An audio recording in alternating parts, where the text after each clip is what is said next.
The restaurant had a private room at the back. My sister liked places that felt expensive without actually being expensive, and this one managed that balance well. Low lights, beige tablecloths, a long polished table set for 14. I arrived early because my mother had texted me the seating chart earlier that afternoon. Not where I would sit, where I would place the name cards. By the time everyone else arrived, the room was already arranged. My sister and her fiancé sat at the center. Our parents beside them. His parents across. Cousins scattered along the edges of the table. There was one empty chair near the wall. I assumed it was mine. When the server came in with the first tray of drinks, my mother glanced toward me the same way she used to when we were younger. A small motion of her chin. I stood automatically and took the tray from the waiter. No one commented. I walked around the table passing glasses. Champagne for most. Sparkling water for my aunt. One whiskey for my sister's fiancé's father. When I reached my sister, she smiled at the others before speaking to me. "You don't mind helping tonight," she said lightly. "You're used to being useful." A few people laughed politely. No one corrected her. I placed the last glass on the table and stepped back toward the empty chair near the wall. That's when I understood something had shifted. Moments like that rarely feel dramatic while they are happening. They feel small. Routine, even. But sometimes a single sentence clarifies a pattern that has existed for years. If you have ever been the person people rely on without acknowledging, you may recognize that moment too. The moment when usefulness quietly replaces respect. And if you have ever been in that position, you may also have asked yourself a simple question. What happens when the person everyone underestimates stops correcting the assumption? In my family, roles were assigned early and rarely adjusted. My sister, Elena, was the visible one. She was 3 years older and very good with people. She spoke easily in groups and knew how to hold attention. My parents admired that about her. My father once described her as someone who naturally belongs at the center of the room. No one ever said anything similar about me. My role was different. I was the one who made things function quietly around the edges. When we were children, that meant simple things. I was the one who remembered school deadlines. The one who packed extra forms in our backpacks when permission slips were due. The one who checked whether our grandmother had taken her medication when we visited on Sundays. Those habits stayed with me as we grew older. By the time I was 16, I was managing small logistical things for the household without anyone formally asking. If a bill arrived while my parents were away, I scanned it and left it on the kitchen counter with the due date written on a note. If relatives were visiting, I helped my mother build schedules so nothing overlapped. No one framed it as responsibility. They framed it as personality. "She's the organized one," my aunt would say, which sounded like praise. But in practice, it meant something slightly different. It meant I was expected to adapt. When my sister forgot commitments, I covered them. When family plans needed adjustments, I handled the coordination. When tension appeared between relatives, I smoothed conversations. By my early 20s, the pattern had stabilized. My sister handled visibility. My parents handled authority. And I handled systems. It made life easier for everyone else. Which is why no one questioned it. Reliability can create a quiet form of invisibility. If something always works, people eventually stop asking how. They simply assume it will continue. What my family called being organized gradually expanded into something more technical. It happened slowly. At first, I simply helped my parents digitize old records. Property documents. Insurance policies. Tax statements. My father disliked paperwork, and my mother found online systems confusing. When I was in university studying information systems, helping them seemed practical. So I created folders. Clear labels. Scanned copies of everything important. Eventually, I also helped them manage certain online accounts. Utility portals. Insurance renewals. Property tax filings. Each time I set something up, I documented the process carefully so they could repeat it later. Most of the time, they did not. They simply asked me when something came up again. "You know how these things work," my father would say, handing me envelopes without opening them. Over time, the system became more centralized. If my parents needed to find a document, they called me. If a renewal notice arrived, I checked it. If relatives needed copies of older agreements related to family property, I retrieved them. None of this felt unusual. Families often develop informal specialists. One person cooks. Another handles travel planning. Someone else remembers birthdays. In our family, I handled documentation. What no one paid attention to was a simple side effect. Access creates awareness. When you scan documents, you read them. When you organize records, you notice inconsistencies. When you maintain systems, you see how dependent other people become on them. But at the time, I still thought of it as helping. And my family continued to treat it that way. Invisible labor. Useful, but unremarkable. People sometimes assume silence means weakness. In reality, silence often serves a practical purpose. If I had corrected my sister during the dinner, the conversation would have shifted immediately. The evening would become about tone, about whether I was being sensitive, about whether I was overreacting. That dynamic was familiar. Reacting would have confirmed their existing narrative. That I was difficult when I took things personally. Remaining quiet preserved something more valuable. Proximity. Access. My family spoke openly around me because they believed I was predictable. Someone who would continue maintaining systems without questioning authority. Someone who would continue absorbing small dismissals without altering behavior. Changing that assumption too early would have reduced visibility. And visibility was the only reason I understood how their systems actually worked. There is also another practical observation. Arrogance makes people sloppy. The more confident someone becomes in their control of a situation, the less carefully they protect it. My family had grown very confident, which meant they stopped checking the details. The second moment happened 4 days later. My sister had invited a smaller group to my parents' house to review wedding planning details. Caterers, guest lists, budget allocations. I arrived slightly late because I had come directly from work. When I entered the dining room, several folders were already spread across the table. My mother looked relieved when she saw me. "Good," she said. "You can sort this out." My sister pushed a stack of printed contracts toward me. "Just organize them," she said. "You're better at that stuff." I sat down and began scanning the pages. Most of the documents were vendor agreements, venue reservations, catering deposits, photography packages. But halfway through the stack, I reached something different. A property transfer draft. It involved a small commercial building our parents owned downtown. The document proposed transferring partial ownership to my sister and her fiancé as a wedding stability asset. I looked up. "Is this finalized?" I asked. My father waved his hand casually. "It will be," he said, "once the paperwork is sorted." My sister leaned back in her chair and smiled at the others. "That's why she's here," she said. "She handles all the boring legal details." A few relatives nodded. Someone joked that every family needs a quiet assistant. My sister turned back to me. "You'll make sure it goes through properly," she said. "Not a request. An assumption." I placed the document back on the stack. "Of course," I said. The conversation continued without interruption. No one asked whether I agreed. No one explained the decision. They simply continued planning centerpieces and seating arrangements.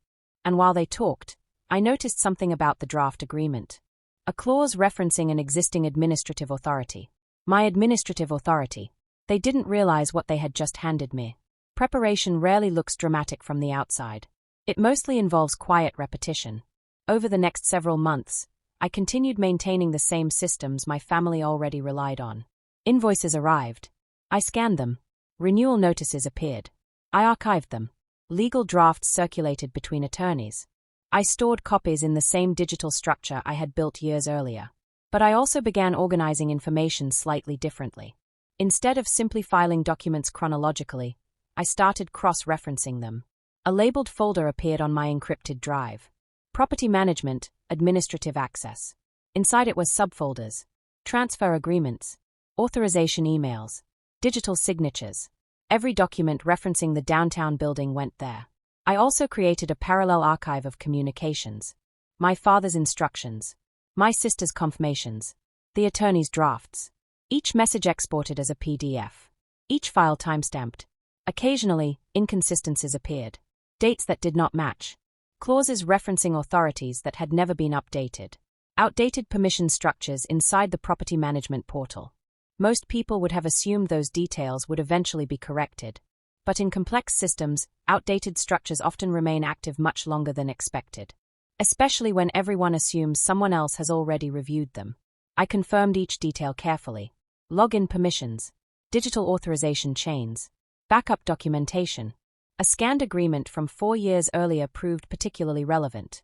During a refinancing process, my father had temporarily assigned administrative authority over the building's digital management system to me. The arrangement was meant to be temporary, but no one had formally revoked it, which meant something very simple. Certain approvals still required my confirmation. Not in theory, in the active system. I documented everything. Encrypted drive, printed backup folder, email chain stored in 3 separate archives. Months passed. Wedding planning accelerated. No one revisited the technical structure behind the property transfer. They simply assumed it would proceed the way they expected. Preparation replaced reaction. The request came 2 weeks before the wedding. My father called me on a Tuesday evening. His tone was practical. "We need to finalize the building transfer," he said. "The lawyers are waiting for confirmation." I asked a simple question. "What exactly do you need from me?" There was a brief pause. Then he answered, "Just approve the administrative release so the ownership update can process. In other words, remove the existing system authority. The authority still connected to my account. Once released, the property would transfer automatically to the new structure under my sister and her fiancé." "All right," I said. "Good," my father replied. "I knew you'd handle it quickly." Later that evening my sister texted me. "Did Dad call you?" "Yes." "Perfect. The lawyers just need your confirmation email." I opened the documentation folder on my computer. Everything was exactly where I had left it. The administrative portal was still connected to my credentials. The outdated authority clause was still active. And the legal draft still referenced my approval as the final technical step. I typed a short message. Then I signed one email. The message I sent was not confrontational. It was procedural. I forwarded the attorney's draft along with the archived authorization agreement from 4 years earlier. Below the attachments, I wrote a short note. I explained that the administrative authority referenced in the new transfer draft remained legally tied to my original authorization structure. Because that structure had never been formally revoked, any modification required a compliance review before the authority could be released. I also copied the property management firm that oversaw the building's digital system, and the compliance department responsible for ownership documentation. Finally, I added one final sentence. Until that review was completed, I could not approve the administrative release. The email contained no accusations, no emotional commentary, only documentation. From a technical perspective, the process was now paused, which meant the transfer could not proceed until the review concluded. And reviews inside property management systems follow strict procedures. Once initiated, they rarely remain private. The first reaction came from my father the next morning. A short message. "Why did compliance contact the property office?" I did not answer immediately, because by then the process had already expanded beyond our family conversation. When administrative reviews begin, several departments automatically receive notifications. Property managers verify documentation. Legal teams examine authorization chains. Financial auditors confirm ownership structures. Within 48 hours, my parents received their first formal letter requesting clarification about several older filings related to the building. Nothing dramatic, just standard verification language. But verification processes often reveal additional details. The refinancing agreement from 4 years earlier. The outdated authority clause. The proposed transfer draft referencing a structure that technically still belonged to the earlier authorization chain. Each document triggered another question. Another request for confirmation. My sister called me twice that weekend. I let the calls go to voicemail. Her messages sounded confused rather than angry. "The lawyers say something is delayed," she said in one recording. "Did you already send the approval?" I listened to the message once and archived it with the others. By the following week, the situation had grown more complicated for them. Accounts connected to the property's rental income were temporarily frozen during the compliance review. Management permissions were suspended until the authority structure could be verified. The transfer process was officially paused. My parents contacted their attorney again, then the property firm, then the bank that handled the refinancing agreement. Each conversation produced the same explanation. The system required documentation. The documentation required verification. Verification required time. When I finally saw my family again, it was at another gathering. Not a celebration. Just a tense dinner at my parents' house. No one mentioned the engagement planning. My father looked tired. My sister avoided my eyes. For the first time in years, the conversation moved around me carefully. No one asked me to organize anything. No one handed me documents. Silence replaced assumption. Justice unfolded procedurally. 2 weeks later, I packed the remaining items from my room at my parents' house. I had already moved most of my belongings months earlier when my work schedule changed. Only a few boxes remained. Books. Old notebooks. A small external hard drive containing personal files. When I finished loading the boxes into my car, I walked back inside one last time. My mother was in the kitchen. She looked at the boxes through the doorway. "You're leaving already?" she asked. "Yes," I said. She nodded slowly. Neither of us mentioned the property review, or the delayed transfer, or the wedding planning that had become noticeably quieter. On the hallway table near the door, there was a small ring of spare house keys. I placed mine beside them. The metal made a soft sound against the wood.